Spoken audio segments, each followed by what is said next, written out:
It takes about. Man. This is the first time ever on a podcast. I gotta go take a piss in the middle of it. All right. Oh, shit. Well, carry on, Tim. You were saying? Memetics is the utilization of memes or small catchy phrases and turns of phrase or ideas in image or text or combination of the two that can relay an idea to people that they have to do half the work to create usually. So it's like I can create a repeating pattern or repeating image. It's okay to be white is one. That's a mimetic that's been floating around where people were putting posters up in various cities, and the posters were getting 911 calls. There's white supremacist rhetoric in my town. And it's like, wait, so it's not okay to be white? And if you look up these articles, looking at the way that they're written, what exactly are they trying to say here? Because the poster just begs a question. All it does is beg the question, is it? And the response you'll get is, oh, this has to be some sort of hostile narrative. Well, what's hostile about it? It's not hostile unless there's a perceived attack that's not being talked about. And the reason that some of these mimetic tropes are successful is because there are obvious truths no one wants to bring up. No one wants to address, like the attacks on Christmas and Christianity. No one wants to address how, like, when a crime occurs and it looks like it's a mass shooting or a mass event or something, it's a lot of crime or a lot of violence in one condensed area, depending on the perpetrator, the media will either show it or they won't. And when they found out, for example, that the Jewish deli that got shot up in Jersey City a few months ago, when they found out that it was black supremacists, literally, that had shot it up, the story disappeared from the news. But Rashida Tlaib was like, yeah, we got to condemn white supremacy. What are you talking about? Like, that doesn't make any sense. So you can see that there's one narrative trying to push the concept of Americans responsible for all of the plights of other Americans. And then this other side is an ideology that actively hates America for what it is. It thinks that it should instill some sort of a Sharia concept or a caliphate. It thinks that it needs to reject what it sees as blasphemy. And in a country where it's written in our Constitution, you don't have to follow God to live here. But God gave you the right to not worship him. That's the beauty of America. In the language, it's pretty specific. It doesn't say God doesn't exist. It says you are free to not worship God if you choose not to. You have that religious freedom. God gives you that right, and here we recognize it. It's written pretty succinctly. You can be an atheist in America. You can be an atheist and an American patriot who loves his Constitution and loves his country. It's entirely possible. But the modern right-left dichotomy doesn't allow for that interaction. And when you have hostile ideologies that aren't built on right or left here, and they're trying to enter this conversation in a country that's built on demographic democracy, that doesn't make sense because you're going to get overwhelmed. Eventually, there's going to be a larger chapter that wants to vote away the First Amendment. And what are you going to do when the majority votes for it? The democracy doesn't work there. And we have to recognize that there are people that don't care about us, don't care about our values, don't care about our kids or our future or our economy. They don't care about our traditions. They don't care about gay or straight. There is only you follow the code. You go to the water. You take the direct path. That's dangerous. And it's getting deeper and deeper into almost every neighboring community that it can latch onto. We see it in the Women's March. Who's leading the Women's March now? Do you woman think? in a hijab. Can you? Well, Sorry, like, real quick. Can you yeah. hear me? Yeah. Yeah. Okay, because I unplugged my mic. I just want to make sure. So on this note, so I know this is a huge concern of yours, but where do you fall on the line where people said it was the same thing about Christianity just 15, 20 years ago? Who Not said, even 5 years ago. who said that? I feel like a lot of people, I mean, me personally, I'd say Christianity embedded itself, not Christianity as an ideology, Catholicism rather. That Catholicism, the Catholic Church itself, embedded itself into politics, embedded itself into every aspect of our lives You for notice the how last several decades. I And hear you, but it wasn't as radical, but they were doing some real fucked up things behind the scenes as an organization. yeah. Not as a religion, just to be clear. I'm not going after the religion. I'm going after the organization. So where is the difference between what you see now and what was being seen then with the Catholic Church? Oh, well, first I'd like to say I completely agree, and I condemn the Catholic Church, and people that actively want to say that they are Catholics, I'd like to say why, because a lot of that means you have to follow what the Pope is saying, and he's advocating for open borders, he's advocating for widespread white guilt. He's advocating for the dissolution of the European culture entirely by importing hostile ideologies that don't care about Catholicism. What is he doing? Plus, there's the sex shit going on with kids. Come on, man. Like, that's not redeemable. You're completely off base. You're not reading the same book. Right. Like, so to some degree, I don't think that there's anything wrong with the religion, except that the religion says you have to follow the Vatican, and the Vatican is not to be trusted. It's proven.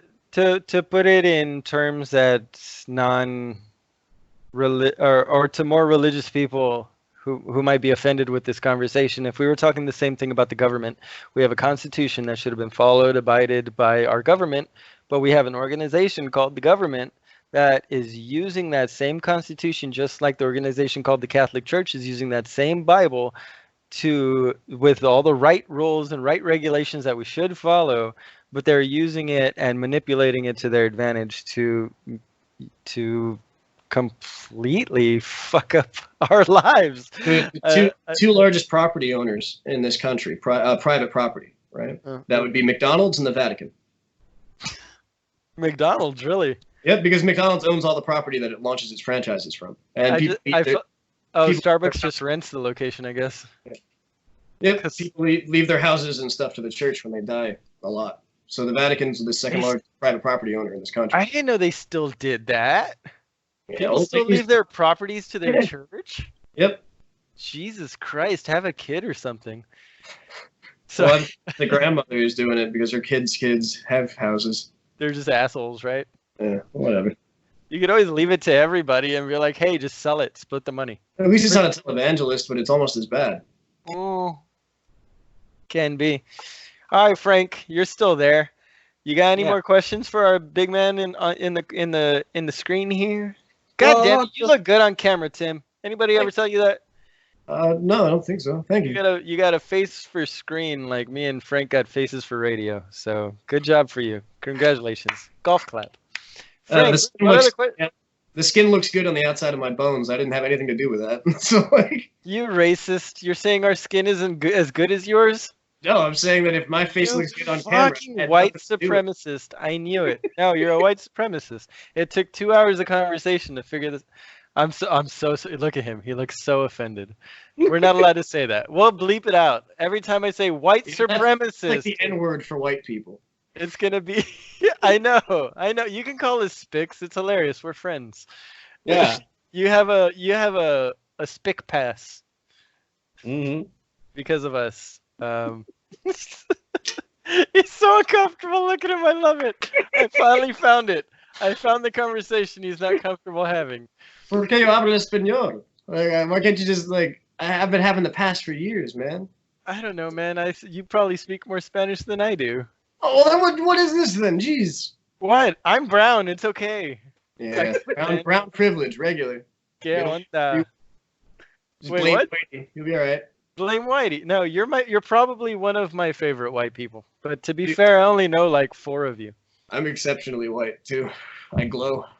Oh no, my son's godfather is a towhead through and through. Cute guy. Love that guy.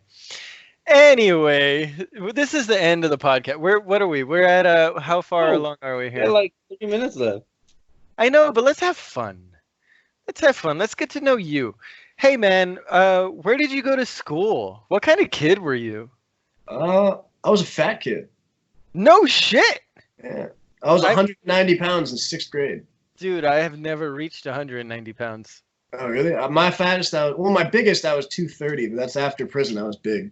Jesus Christ. How'd you lose all that weight? I stopped eating ramen noodles, and I stopped sitting down all day, and I got access to going outside, so I started doing that. Oh, you got access to outside. You had more than an hour out in the yard, huh? Yeah. So that helped. No, actually, I went raw when I got home. I went on a completely raw diet for a while. I was eating like this big 1.5 pound Ziploc bag of veggies I would eat every day. So I was constantly eating, and like it was ridiculous. I was a hummus and celery and carrot head for a minute. Oh, no meat? Well, I was doing meat too, but it was raw, so it was like I couldn't pack it for lunch because, you know what I mean? Like rare steak. No, not raw, but like if it's like pan-seared rare, like grass-fed beef, it doesn't last. There's no preservatives. No, of course not. What about, so you couldn't do like jerky? I wasn't doing. I was trying to not do salt or sugar or dyes or preservatives. I asked because I recently got into making my homemade jerky. Every once in a while on Instagram, I'll throw a post up of my next batch that comes out. So I was just curious if that's a part of that diet.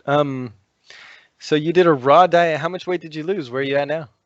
I've been sticking to like 180 for a while. So. Oh, you're right. I'm a little lighter than you. Obviously, I got like no fucking mass on me. I'm hoping this 2 weeks vacation gets some weight on me. I'm a workaholic. You just get I think I've only said that 100 times this podcast. Take a shot. If you just get a 30-pound weight and or consume more protein than you need, you can probably put some serious mass on. I got 40. There you go. 40 work. I can do it. 1. My 30s 2. are. 1.5 is fine. That's fine. We'll do that later. I don't want to show you up or anything. So how we've talked about it with Kim, but let's revisit your relationship with Kim. How long have you been with her? I know you've known each other since 15. How long have you been officially a couple? Probably after prison, right? Yes, it was. Actually, I called. She was my free phone call. Oh, that's fucking cute. Tell us. Oh, well, I'd actually gone through prison, and I'd gotten into a post-care program, which is like they're scams. They send you to these fucking rehab facilities where you sit around doing lectures all day, and it's like basically an unregulated, unmonitored room full of prisoners that are like just let go. And it's you're wearing street clothes and shit, locked in this. It's basically high school with the doors locked all the time. Fuck you. And you live upstairs on the 3rd floor. And then you go down to classes all day and go back upstairs. But these people are like in there for rape and murder and arson and shit. And it's like and you're in there for wearing a uniform that belonged to some old dude. And what was really bad about it is like I kind of lost myself in when I was locked up a little bit because I had to be a lot harder than I am. Like I had to be a mean person, just mean. It was the biggest personality changes. I had to get really fucking mean, and I had to mean it. Also, can you give an example of something that you had to, like an altercation you had where you realized that you were acting different than you normally would? I mean, every fucking day, there's always some opportunity. If it's not a person you know, it's like, why the fuck are you looking at me? Why are you looking in my cell? Like, because you never know what their reasons for.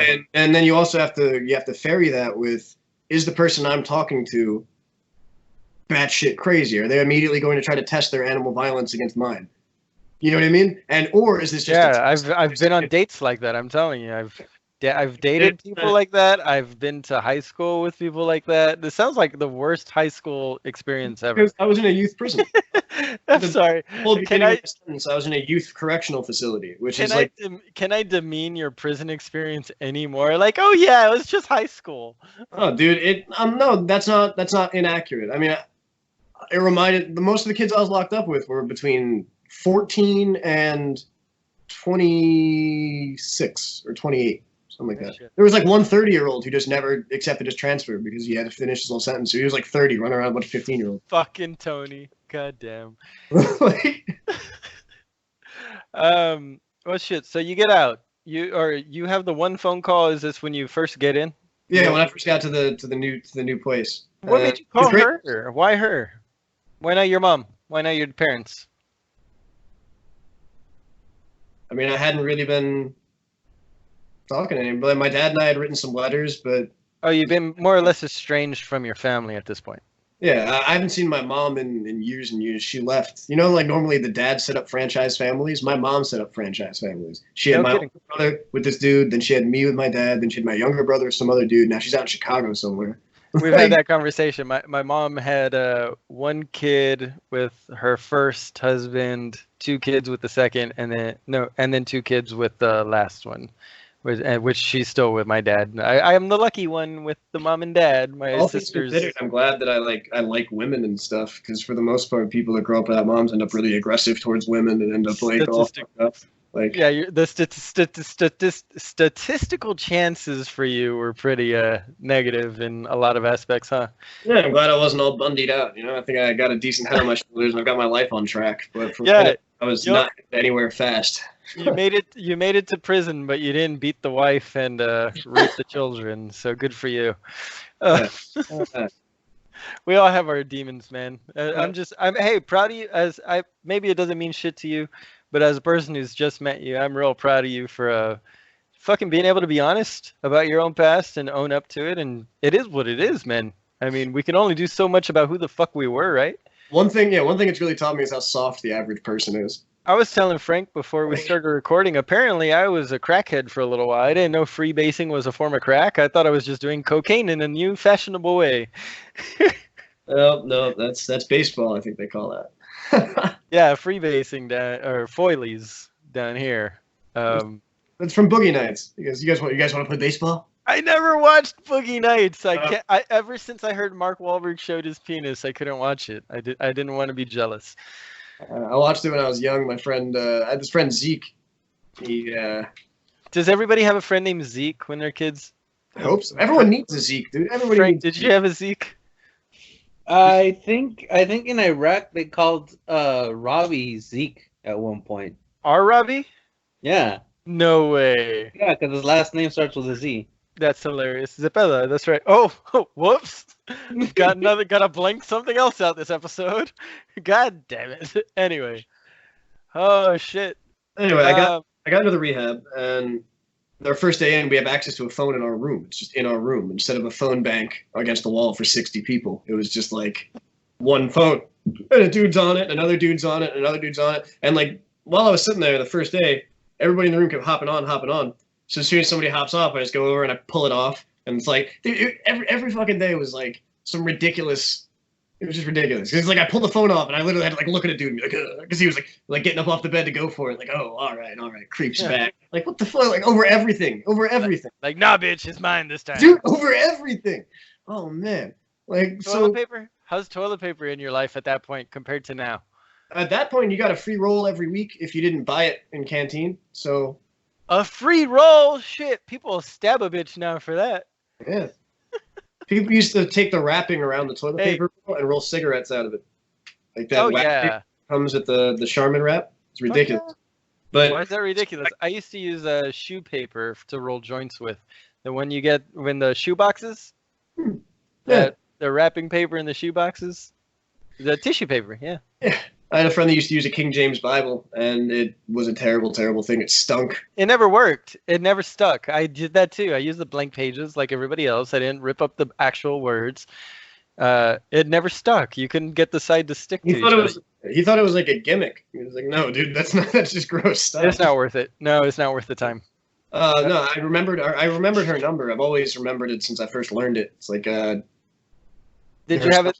And she hadn't changed it, so I just. Did you have a thing in school? I'm sorry.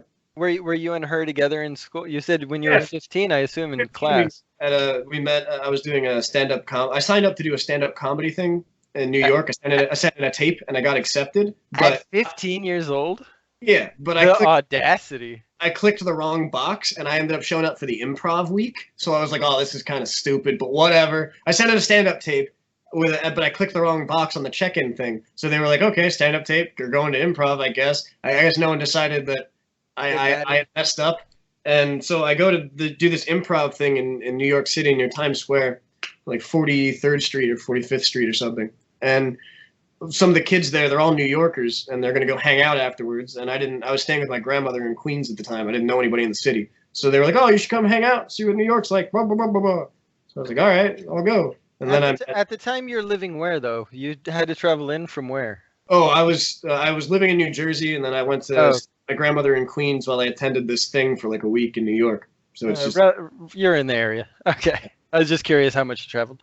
Okay, so you meet up with these kids. So you end up going out with them that night, or? Yeah, we went to Columbus Circle, and I met Kim there, and it was that was it. What was she there for? With her friends, family, what? Yeah, she lives in New York, so she was there with her friends, and she had to be convinced to go out that night because she almost didn't go out. And then her friends were like, "Oh, come on, there'll be new people." Who's more of the homebody, or which one of you is more outgoing? I guess those are the same questions, just opposite. It really depends. Yeah. really On. the whatever situation we're going towards. Because Are like, you more of the party guy, and she's more like, as long as it's like a political function she goes to, is what I'm picturing in my head. What is it? it's I mean, we hang out with we have the same general friend circle. Like we get along with all of each other's friends, so it's we're both the same level of party and discussion. Like, So at this point, how many years have you been together? all told, Seriously, I guess, yeah. because we took a break in the middle for a few years. She ended up going to a boarding school across the country, and I ended up getting in trouble and everything. We're gonna have to have her on about boarding school. Did we touch on that, Frank? I think she mentioned it. I'm sure she mentioned it, but I don't feel like we actually had I'm curious as to what that experience would be like. But okay, so since you got out of trouble and out of boarding school, how long have y'all been together? She'd been living in California, and we started talking. We talked when I was locked up for maybe like 4 or 5 months, almost 6 months, maybe actually. Like every day on the phone, we talked. We were sending letters, and then when I got out, she came from California to New Jersey to visit me, and she never flew back. They need to make a little movie about your life. I think you just that little, just from your relationship with her and your prison experience, getting out, and then having the happily ever after together. We'll end it on the ignore all the politics shit. Wait, end it on what? We'll end it on the CI podcast. You know what I mean? Yeah, talking about it. Yeah. You know, that was one of my questions, but I'm like, no, I'm gonna save it. You know, because it's more like what personal. What are you saving it for? question. Shut up. Stop being stupid. I was gonna ask Tim. I'm like, hey, how come you don't have your own show right now? You have a lot to say, you know, and you're very insightful. I'm like, you should have at least your own podcast. Thankfully, I can actually say that is in the works. Oh, damn it. I was about to poach you. Be like, hey, man, we need a replacement for Frank. Well, Kimberly and I have a BitChute channel. She's been hosting a lot of her interviews on there, and we're about to put a second channel on there. And yesterday I did my first live conversation on Instagram. I went for about almost an hour, actually, with a friend of mine from Tennessee. And we're thinking about trying to it's going to be mostly political, but it's going to also have cultural and social implications, I guess.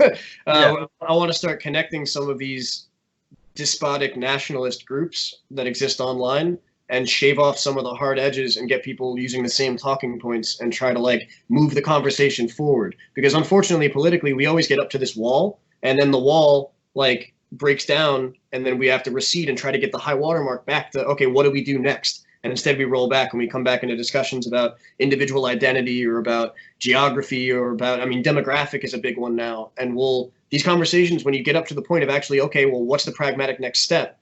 It always turns into purity spiraling, and everyone starts, arguing with each other, and there can't be any sort of an order to it. And it's chaos, and everyone thinks they're the big swinging dick in the room, so no one wants to listen to anybody else talk. And then it shuts down and it's broken, and everybody lets go of the whole point of the conversation in the first place. Yep. And I think that if we can come together to realize that there's some serious problems, and if we don't change them, no one will. Because if you're hoping fucking Feinstein and Schumer and the rest of them are going to put their shit together for you, you got another thing coming. This is our country, and if we don't decide to get a voting block, and we don't decide to get a voice out, and we don't tell people what's going on, Fox isn't going to talk about it. So, I think these conversations here, though, we got 3 people on the screen right now. I think eventually we're going to get to the point where these are social conversations, social hubs like Facebook has been or Twitter has been. You're going to end up with 100 little icons on the screen, all people having the same conversation, listening to one person talk at a time. That's where I see podcasts going, and this vlog video recording shit. That's where I'm hoping that it's going, because it's been developing into that for the last 10 years or so, since Skype started, really. And then you had alternate avenues of this kind of stuff. But I'm really enjoying the fact that I think we're at the cusp of a new revolution for what we can do with our individual liberties and how much those individual liberties can actually affect the government. I think we're right there, man. I think what you're talking about is about to happen in a real big way. It's basically what we're doing on a smaller scale with 3 of us. If we can get another 50 people on a Discord conversation, having the same conversation, being respectful and understanding things get heated and elevated, but people need structure, right? So if you provide for them the content and then you give them a page a structured page and you say, what did you agree with? What did you really not agree with? 1 through 5 like, 1 through 5 dislike on this. Concepts to talk about in the future. And you send it in. If you get organized, people love organization. People love hierarchy. People love competing within a hierarchy. People love being heard and communicating, as well as learning. Learning gives out dopamine, dude. You get high learning. Oh yeah. Hell yeah. Hell yeah. When you learn what you want to learn, unfortunately. Yeah. But that's the great thing about this tune-in culture. That's what we are now. We're a tune-in culture. It's not just turn on the TV and you see what you see. You tune into exactly what you want to tune into. So if we can get to the point where everybody wants to tune in to being more educated, to being more plugged in to the situation or to the ideals that are going on around them, then hopefully we can have more conversations like this. One of the biggest things that's actually a threat to the establishment, for all the anarchists listening and everyone that wants to get wild and rowdy, one of the biggest things that is a legitimate threat is the fact that this conversation is not supposed to be happening. We're supposed to be in little tiny echo chambers where we avoid each other if we disagree. We're supposed to look at each other and be able to identify, oh, green shirt, fuck you. This used to be two guys in a bar that didn't like the way they looked, so we didn't fucking walk over and say, hey man, what's up tonight? Like, it's not a gay meeting because we're just two guys over the internet. There's no cock involved. It's just... I know it's one extreme to the other. I get it. I know how ridiculous I sound, but that's my point. Is that all of this is so fucking ridiculous. Look at the extremes we have to go in 2020 to fucking communicate ideals that we should be able to have at the bar with our fucking neighbor that we used to do back in 1940s, 1930s. Guys used to get off work, go to the bar with the guys and talk about politics, talk about what we really believed in. Now we all have our individual ideals and ideas that we share with maybe our son and our brother or our cousin or our wife or whatever, but as soon as a friend comes over, we shut up about politics. We don't want to offend each other. Like, how can we ever come to an agreement on what needs to happen in our own city if we can't even communicate with the people in our own goddamn city? It's like how, look, the freedom of speech means the right to say or hear things that will offend you or someone else. Like, you don't have to fight for to hear shit you want to hear. You don't have to fight tooth and nail to hear things you agree with. I have to fight to be able to hear someone advocate for, global castration for depopulation. Let him talk. Let him talk. You know what? Let the guy let him have his soapbox. If he gets laughed at, we'd have much better music with that many castratas around. Just saying. We could use Michael Jackson has been dead for a while now. We could use another one. Castrata, not pedophile. Just to be clear. You think Michael did it? You think he did it? Fuck yes, he did it. Are you kidding me? If he didn't fuck him, he diddled him. I think if there was some diddling going on, I think Sony knew, and I think Sony had more to do with it than people are admitting. Because if you've really got money and you want to keep something like that hidden, it stays hidden. We know that. I think we don't know it for a fact because people are real happy with the amount of money they got for the diddling. All right. Sorry. Or real money, or real happy with the amount of money they got for making the movies talking about it. I tell you what, if I could buy a Maserati, I could probably get over it. Hey, maybe I'm an asshole, but I'm, completely inappropriate. Yeah, completely. Holy shit! What? You disagree, Frank? What's your opinion? Is Michael Jackson your homeboy? My opinion is that is a journal under your screen. What? Yeah, isn't that a journal? Like a fucking 2020 planner? I don't know what you're saying. This is confusing me. Me or I'm saying flip the camera. What's on my screen? What am I missing? Flip the camera, guy. We're looking at your hand. We're looking at your hand and your mouse and your mouse. Oh, it fell down. Jesus, guys, just fucking video. Hey, thanks for wearing pants, though, bro. That's really good. I'm a little guy in the corner.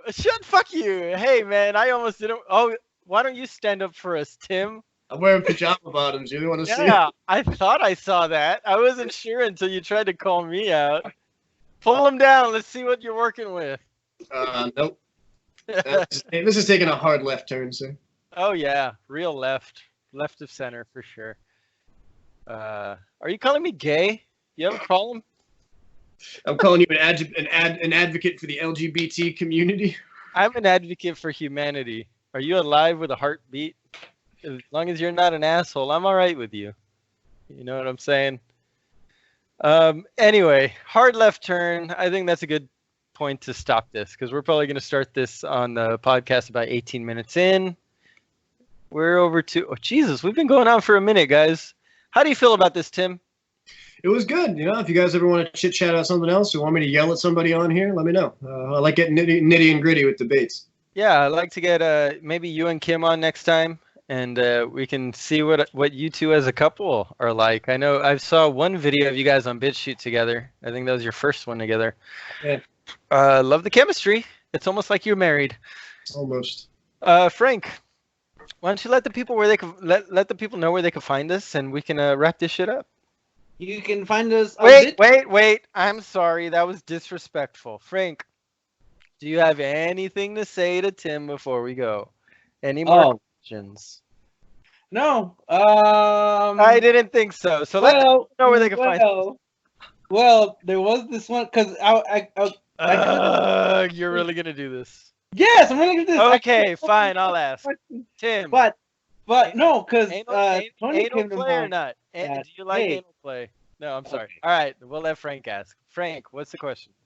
No, because I'm basing this off of fucking one of Tony's theories.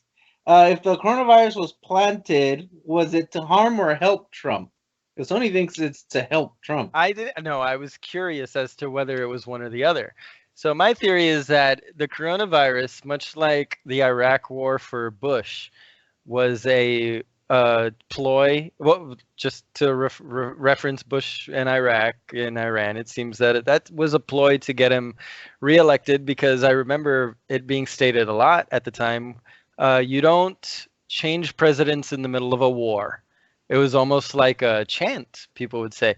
So when there seemed to be a war in the middle of Bush's shitty fucking election year where nobody seemed to like him, all of a sudden there's this war that gives him all this clout, and he gets reelected.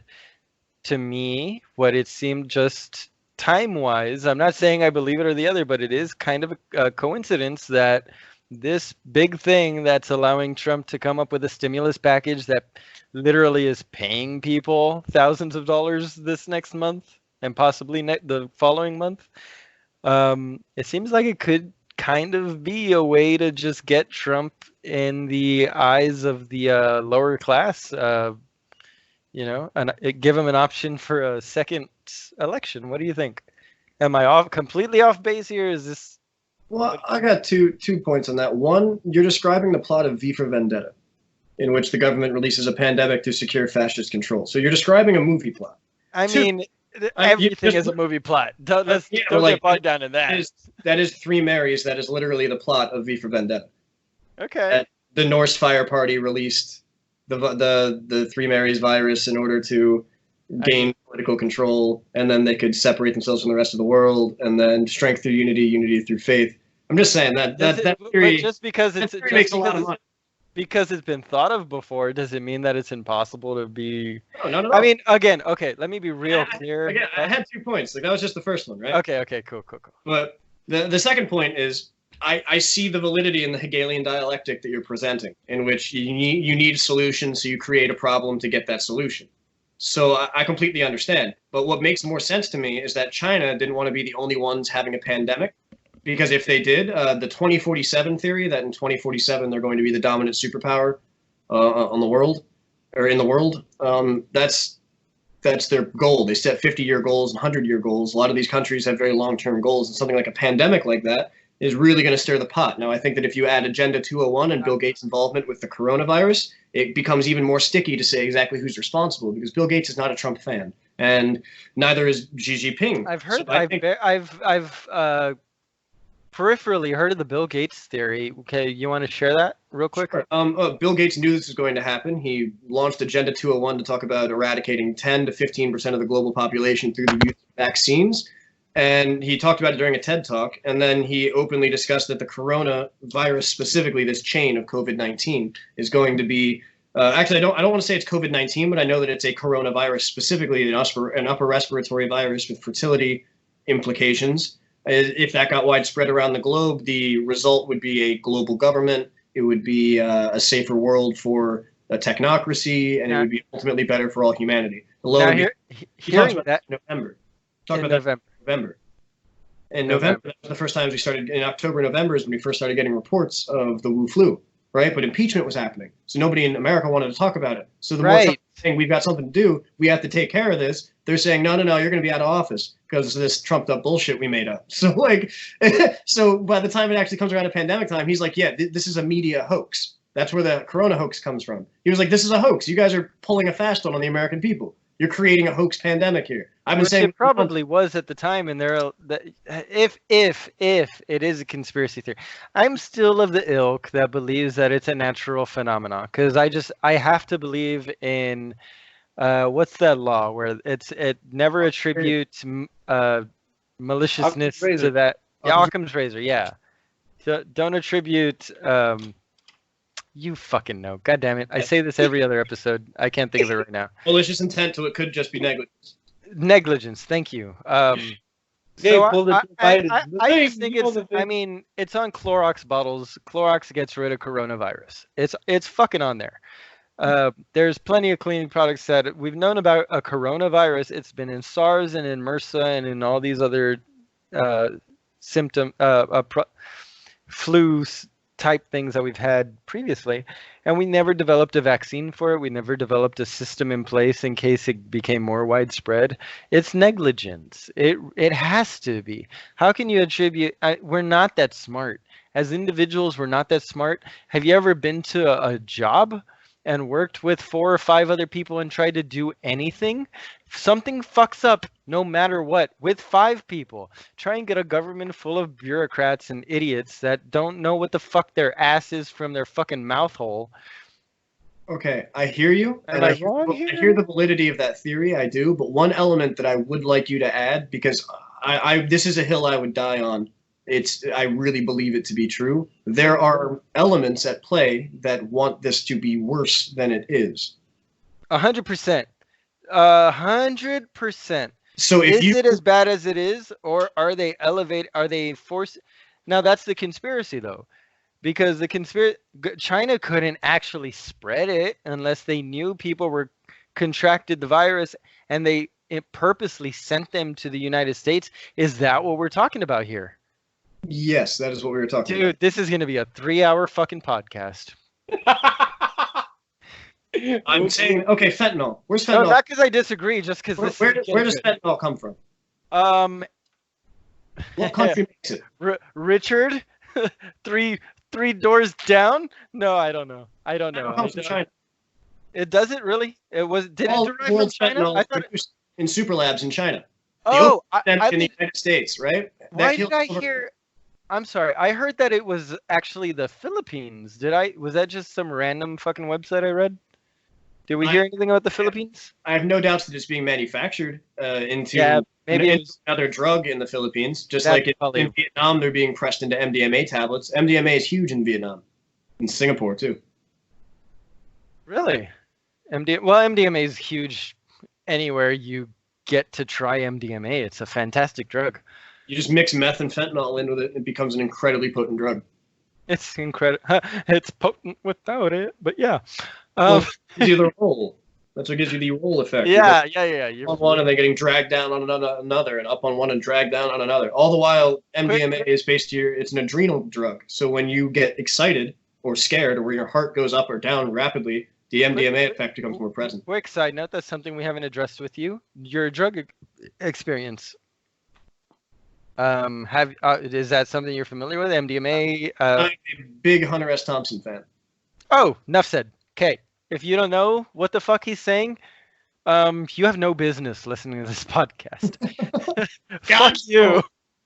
Fuck you, dude. I almost got Gonzo the Muppet tattooed on me with the Hunter S. Thompson garb on it that everybody's seen on the internet. If you, like I said, know about this podcast. Fuck! Fentanyl. We're talking about fentanyl. Fentanyl is produced. Okay. Now, this is going to require a couple steps beforehand, but just picture this framework in your head. 1980s, Afghanistan is invaded by Russia, right? They're trying to establish Soviet control because they want, ideally, communism to spread through the Middle East. The Middle East is a corporatist, capitalist spot. It's got people that desire wealth that's never going to be a communist space. So instead of that functioning, right, they get kicked out of Afghanistan, and not long afterwards, the Fertile Crescent, the Golden Crescent, starts to produce heroin and dump it into Russia, to the point where we're looking at 3 out of 10 Russian citizens is actively intravenous addicted at one point in the past. I think that was 5-6 years ago. I don't know. Yeah, I think it was about 5-6 years ago. I remember when I was in high school, I was looking into it, and that's back 2011. Real quick, the Golden Crescent, I had to look it up because I didn't want to disturb you, but that's Iran, Pakistan, and Afghanistan, that whole area. It's where most of the world's heroin is produced, poppies. Now a lot of that I knew. Mexico and other places, but for the longest time, that's where the world's supply of dope was made, grown. And it was being given, bricks were being pretty much given into Russia to toxify the population in revenge for their invasion in the 80s. Flash forward to America right now. We are in an epidemic of opioids and methamphetamine being pumped across our borders. Haven't we always been in an epidemic of some sort or another? We can like to use the war on drugs as an analogy to assess how alcohol, isn't. Do you ever really think that it's a real epidemic, though? I understand the concern about the fentanyl and stuff, but in the end, it's drug users that are dying from it. Those drug users would have found something. It's the extreme users. We've always had a risk of contaminated drugs. Right. We've always had a risk. I agree. We've always had a risk of contaminated drugs, and I agree it's only really drug users that are dying. However, when you're getting like Percocet on the street that's cut with fentanyl because it's been pressed out of cheaper materials that are more intoxifying, and they kill you when it should just give you a buzz, and that's happening all over the fucking place. But you end up having an equal amount of prescription drug users that are dying overuse or having medical issues because of overuse, of bad livers, bad kidneys, bad this, bad that, you know? The rates of overdose from fentanyl are significantly higher than even... Oh, of course. I'm sorry. I didn't mean to downplay that. Just saying that... I agree that the war on drugs lost effort because people are going to get high, but at the same time... Yeah, an addict is an addict is what I'm saying. But at the same time, when we've got a country that is deliberately profiting from overdosing our citizens... Well, we've got a media that is glorifying using those drugs. Which is what I was referring to earlier when I said if you legalize those drugs and made them federally, taken care of, doesn't that resolve a lot of those overdose issues? If you know that a person has to apply with an ID, they can only apply for so much at a time. Of course, there's always going to be abusers and people that do things in an illegal fashion, but... You can say that you want to look at like places like Portugal where they legalized everything and the overdose rate dropped and the recovery rate went through the roof. It's hard to argue with it. It's hard to argue with it, and I hear you, and I do understand it. My problem is you're putting a lot of faith, I think, in the average human being's intellect and self-interest. I mean, how can you not? But I mean, in the end, it's disrespectful and disingenuous to not put faith in the individual in any aspect of their life. If you have no faith in that individual, they end up in jail or in a loony bin. Hear me out. Not too long ago, you and I were on an agreement that maybe not everyone should have the right to vote, and it should be divided civically based on what you contribute. So I think that to some degree, if you manage your own life, if you can't manage your own life, someone should be able to walk in and go, hey, if you just stop doing that drug and do this one instead and go to these classes, you can get your shit together. But if you keep doing freedom right now, you're going to die of an overdose because now you're locked in an addiction and you can't get help and you think it's fine because you bought it at fucking CVS. Well, I'm with you. I'm not saying that everybody should be if you're just because I said that you need an ID to apply. I'm not saying that everybody with an ID should or can apply. You understand? I'm saying I'm just saying you need your ID to verify that you are a person that is of the sound mind and body to accept these drugs or take these drugs. You know what I mean? I would say that before we did any of that, we need to grab the whole bar for this country and we need to raise it up. We got to raise so much. Yeah, I'm with you there. We're not cognitively capable to make that logical choice. I feel like me and you are, and like me, I'm a drug addict that recognizes through hell. We know what it's like. We don't want to go back. We wouldn't pick it up. Other people don't fucking know. They'd think I can handle it. They'd think there's nothing wrong with it. There are people which is where I was taking drugs to the point where it was my normal, and it didn't I didn't see it as a problem or a benefit. It was just who I was, and who I was as a drug addict is completely ineffectual to my society. What am I doing good for the society as a drug addict? I wasn't doing a goddamn thing. That was a problem. I have to credit my older brother for this, and ironically, he's the person who led me into being a punk and saying fuck the system in the first place, and then he was the person that shamed me out of wanting to live that way. My older lesbian sister was that one for me. And he was like, oh shit! It's past 12 o'clock. I got calls to make. Sorry, continue. Your brother.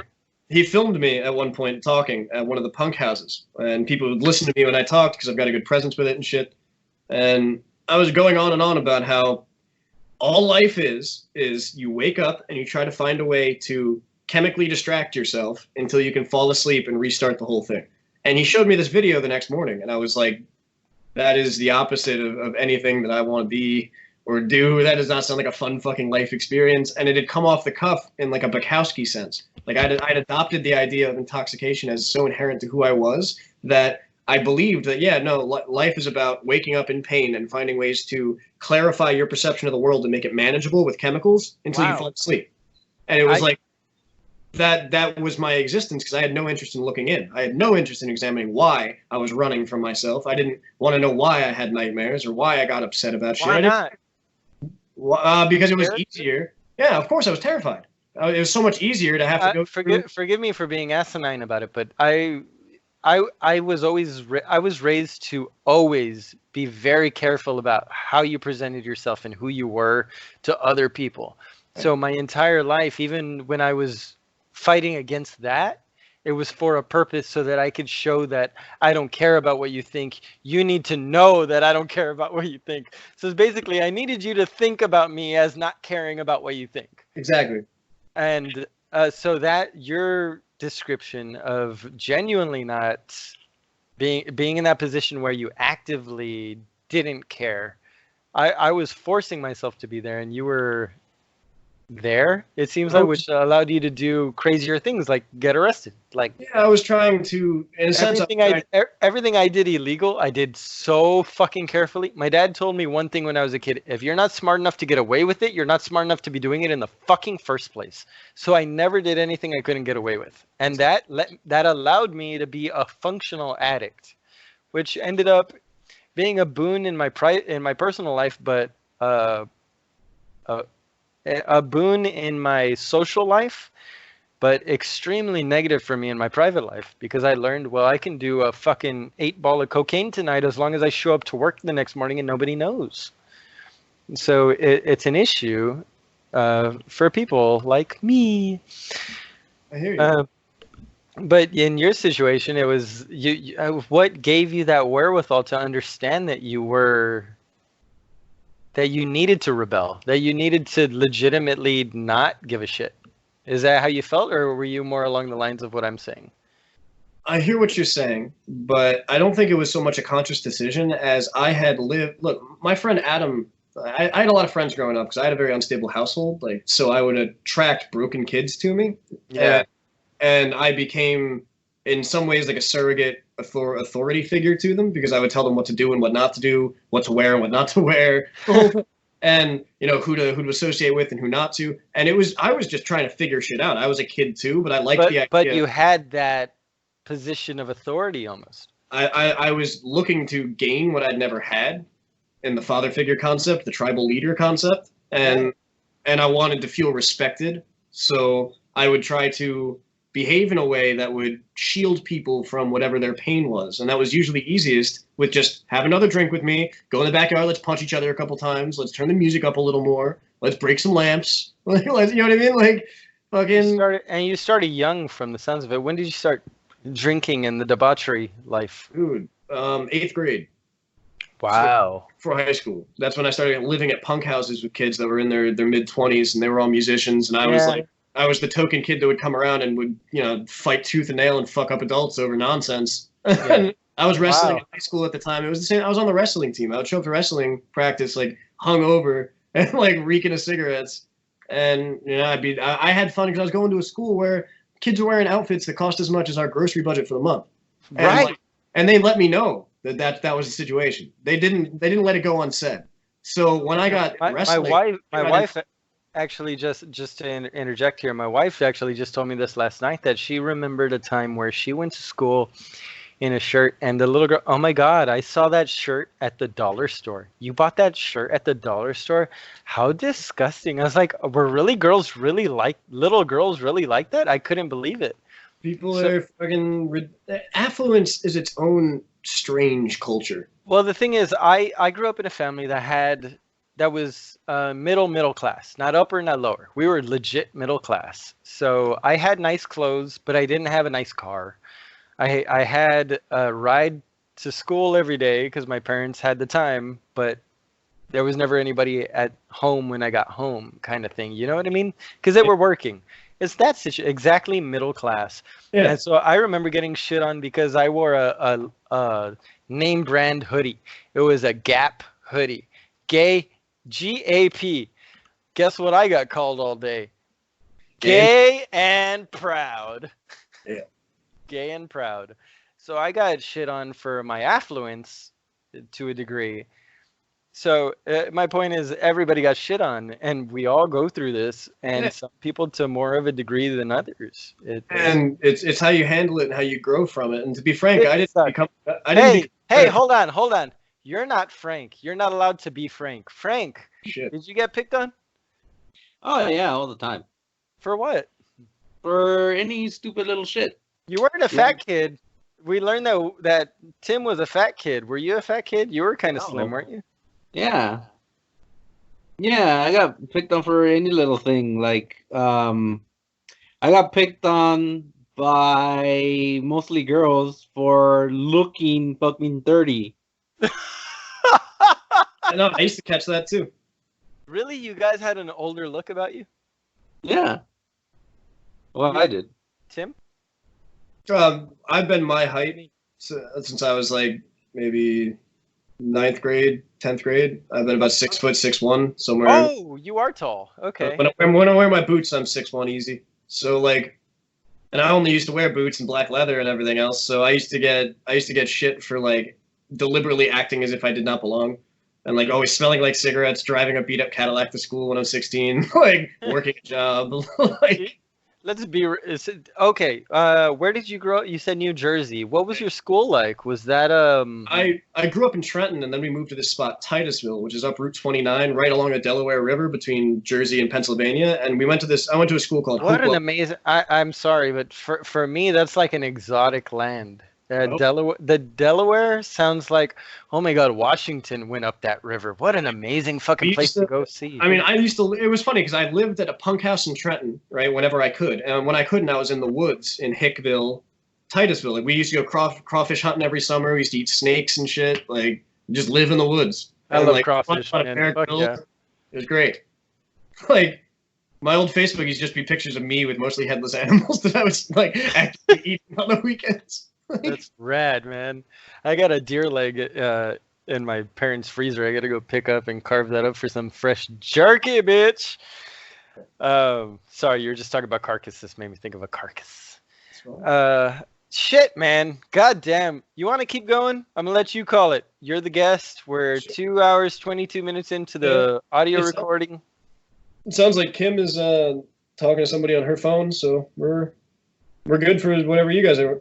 You know, I'm not doing anything else today. It's Saturday. Is that my cat in the background? Did you hear that? What the fuck is wrong with you? Hang on, I gotta go make sure she's not like choking on something. What the I don't know. Yeah. Okay, so the question I should have asked you since we were wrapping up was, and Tony's gonna miss this, so it'll be funny. Is Disney Star Wars canon? No. Okay. Yeah, see, I should have asked that fucking instead of the other thing, because it was a quick fucking response. Yeah, what did you do? Yeah, I can answer the question in the response. Ready? No, Disney Star Wars is not canon. No. Hang on, I unplugged my mic and headphones again. What was that? No, Disney Star Wars is not canon. No. Disney Star Wars is canon. No, it's not. Yes, it Nope. is. Oh, it's not garbage. Yoda Okay. is forever a child. Canon Star Wars follows the Joseph Campbell's hero's journey. It's an I arc. love you so Look it much. up. I'm You gonna can cry look at right now. It starts with light, right? You take a light character who has a dynamic growth as he approaches and moves to encounter challenges, right? And the first is the triumph of the challenge, and then the setback, and then there's Jesus. growth. He's and then at the Jesus other- Christ. And then at the other end, boom, you come across all the way back to where you were in the beginning, right? Jesus And what Christ. they've done instead is they've Mary Sued themselves characters that require no dynamic growth so that good and evil become ambiguous terms. And that's nonsense. Well, it's the whole anti. Oh, I heard myself there. I was confusing myself. Okay. It's like Batman, dude. Batman is neither good nor bad. It's the same fucking concept. Star Wars is not like Just- Batman. Star Wars is another superhero fucking bullshit movie. Okay, well, if all we're right? going to reduce the Star Wars as superhero fucking bullshit, I don't know why you're so passionate about arguing about it in the first place. I wasn't. I didn't even bring it up. I don't know what the. I came back and this is what we're discussing. No, yeah, because the last question you asked Freaking- fucking Kim was about Star Wars, and she Oh, was like, yeah. "Oh well, I'm lucky to be with a guy like Tim because he's getting me into all that." So since I couldn't come up with anything else, I was like, you know what? I should ask him if I know he's gonna say no. I was expecting him to say Solo fuck no. lost, Solo lost money. Say it all day, every day. Solo Phantom lost Menace. money. Mm. Oh, Solo was bad. Solo is real bad. It was a good movie as a by itself, but not for It was a fucking- what? It was a what? No. It was a good movie. Oh, It well- had problems, but a lot of movies have problems. It I- entertained if you would make that because exact it's a same good movie. If you had made that same movie and you took out all the Star Wars references and replaced them with new references, it would have gotten a 0. It was not a I good disagree. movie on its own. I disagree. It's like a Kevin Smith movie. Like it has its audience. Did you guys see the new Kevin Smith movie? It's on Amazon. Oh, Watch What it. is it? what is Jay, it? Jay is Yeah, back. the Jane Silent Yeah. Bob movie. He Yeah. looks like he's in a bit of trouble. It looks like he just got out of filming some bum fights films. Have like you? he's- Well, got- do you Face going on. know but- anything about him? Who? Jay Muse? Yeah. Yeah, it's from Red Bank, right? Lives with his mom. Set his mom's house on fire at one point. Oh, you don't know anything about him if that's all you have to say. No, the guy was a meth addict, a crack addict. Like he had legitimate drug problems. Yeah, I mean that much is obvious and apparent. No, but he's very open about it. He talks about specific problems he's had. Listen to the Jay Muse and Kevin Smith podcast. It's on Smodcast. What the fuck is it called? Jay and Silent Bob Get Old. The first 6 episodes are all about his drug problems and getting out of it and why they started the podcast to help him get out of it. It'll put a new respect and light on all of his films for you. Good. But as far as him, like, yeah, he's a Jersey boy just like you. They're Jersey boys. So do you have an affinity towards Kevin Smith for that? 100%. Yeah. Nope. What did you think of Red State, bro? Dude, I fucking loved Red State. Oh my god! Why the fuck didn't that become like the next blockbuster? You know why that didn't become the next blockbuster? Because it's Kevin Smith. A, because it's Kevin Smith and he's unapologetic, right? Look at the whole thing with him and Johnny Depp's daughter. When Johnny Depp was going through the thing with Amber Heard, Oh yeah, he gave her work, and again, I mean, it's over now. It's coming back the other end. People are biting back. All the footage is getting released of Amber being the way she is, admitting to hitting him and all this shit. And like, justice for Johnny is hopefully going to turn the corner. But- I can't believe it took that long though, because I like immediately when it happened, me and my wife were like, "Oh, that bitch is a liar." Like it wasn't even like hidden. Everybody knew. All the second- whamming. What?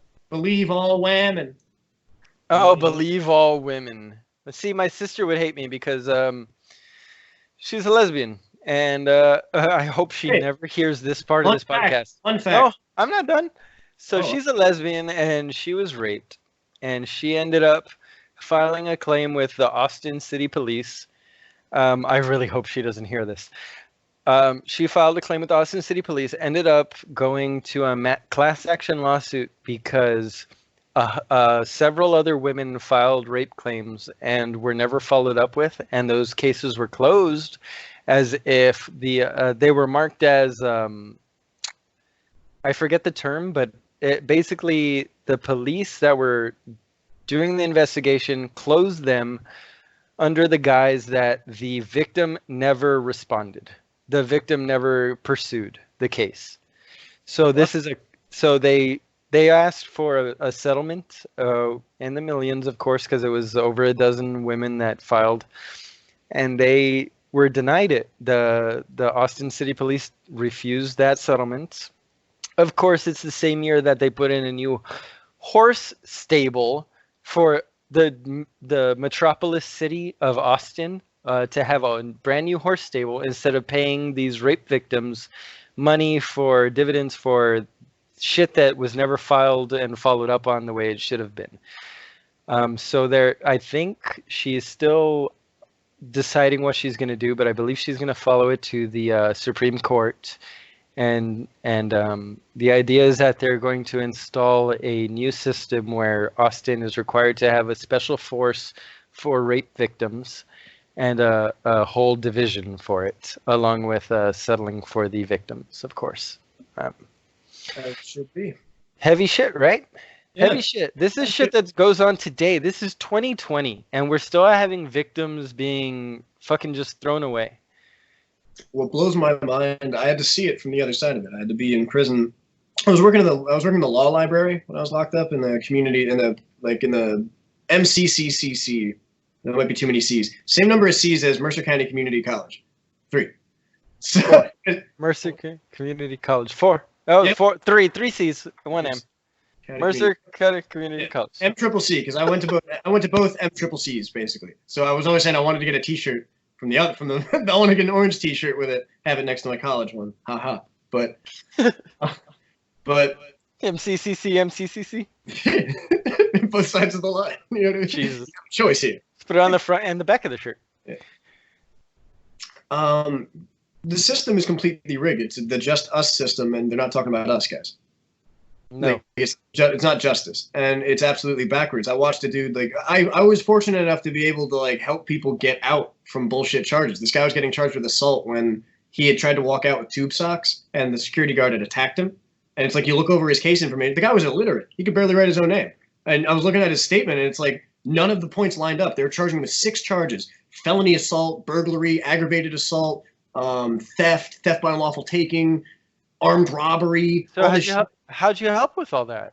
What do you mean you helped? Well, I was working in the law library as a paralegal, basically, because I was a paralegal for matrimonial law when I was in high school. I was doing filing for a law office next to where my dad worked, because he's a matrimonial attorney, and he got me an in. So all you need to be a paralegal in New Jersey is to get the number of hours under your belt for an accredited attorney, and then you just start signing your name as I certify that this is as to be true, and that's it. This is before I caught any of my charges, so it really wasn't a big deal. And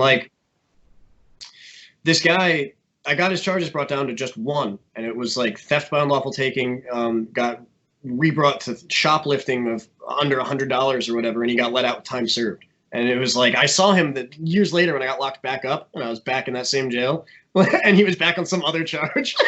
Wow. And he remembered me. He was like, "This is the dude that got me out the whole time." And I was like, "Yeah, you learned a lot." Dude. He really learned a lot, but I really busted my hump for a good reason. Jesus. God damn it. That's the closest I've ever been to being a prosecutor or a public defender, being you again. Hey, how can you not believe in Buddhist sentiment when you have to get a guy off for this thing but not the next thing? The reason I don't really agree with Buddhism is because, as I said before, I see most religions, there's got to be a dichotomy, and I can boil it down to it's either seeking the self, right, the betterment of the self first, or seeking others first. And Buddhism is inherently Gnostic in the sense that you believe. Yeah. Hold on. It's inherently Gnostic in the sense that you believe you can attain divinity, not agnostic in the sense that God is a being beyond you who created you. So I happen to be an agnostic. I think there is an intelligent force beyond me, and I don't think I can become it until I die. I don't think enlightenment can ever be a part of it. And Buddhism is, in my opinion, intrinsically bent because it implies I can become a deified being. Exactly. That's where I fall away from Buddhism, but the part where I respect Buddhism, the piece that I pull from Buddhism is that I respect the fact that if everything up to the divinity part, if it wasn't for that statement where you can become divine, if I just say you can become enlightened without the divinity, that's where I'm at. I think I found a legitimate enlightenment, believing in understanding what now is and what's happening now, and the effects that you can create personally. And that's where the occult becomes fascinating, in my opinion. The because occult is fascinating. I want to start a cult, dude. Me and you. No, I mean, you and Kim. Me, you, Kim, and Frank. Frank will be the muscle. You and Kim could be the ideas. I'll just be like the fucking weird guy in the corner that's fucking everybody. what I mean by that is when I study the occult, right, I mean that images are usually esoteric. And I will say something or show you a concept like a snake, right? Now, what a snake represents is not danger and, creepy and frightening and evil. That's the direct image. The esoteric image is sinister wisdom, because think of the snake in the Garden of Eden. It wasn't representing a threat. It was representing, I'm going to teach you something that is dangerous information that should be kept secret. So the idea, in my opinion, of when you study the occult, this isn't just my opinion. I think this is just what occult study is about. But when you say to seek enlightenment, right? Enlightenment is inherently Luciferian, because you're seeking the brightest star, the light, the morning, right? You don't want your... If you're going by Christian belief. If you're ignoring Christian belief altogether, then that has nothing to do with it. I mean, it's to be honest, it's pre-Christian. It goes back to the Egyptians, the dog star and Osiris. Thank you. Right. But if you're going to worship that being, you're going to worship the opposite of the sun. You're going to seek enlightenment like a candle in the dark. Instead of having it gifted unto you naturally, you're going to seek it out. That in itself implies an esoteric hunger for the occult. It is, in a way, sacrilegious. I see what you're saying, but that's still based on an ideological principle. If you reduce everything to a non-ideological